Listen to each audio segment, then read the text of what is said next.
One day ન્યૂઝમાં આપનું હાર્દિક સ્વાગત છે. જોઈએ આજના રથયાત્રાના મુખ્ય સમાચાર. અમદાવાદની 159મી રથયાત્રા શાંતિપૂર્ણ માહોલમાં સંપન્ન. પ્રેમ દરવાજા પાસે બે પરિવારો વચ્ચે મારામારીની ઘટના. અમદાવાદમાં ભગવાન જગન્નાથજીની 159મી ઐતિહાસિક રથયાત્રા ભક્તિભાવ અને ઉત્સાહભેર સંપન્ન થઈ હતી. ભગવાન જગન્નાથજી, બહેન સુભદ્રાજી અને ભાઈ બળભદ્રજી પોતાના મોસાળ સરસપુરથી પરત ફરી રહ્યા હતા ત્યારે સમગ્ર માર્ગ પર લાખો શ્રદ્ધાળુઓએ દર્શનનો લાભ લીધો હતો. રથયાત્રા દરમિયાન સમગ્ર શહેરમાં પોલીસ દ્વારા ચુસ્ત સુરક્ષા વ્યવસ્થા ગોઠવવામાં આવી હતી અને મોટાભાગના વિસ્તારોમાં શાંતિપૂર્ણ વાતાવરણ જોવા મળ્યું હતું.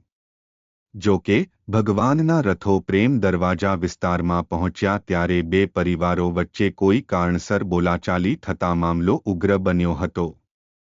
Report by Vikramsinh Zala, Naroda.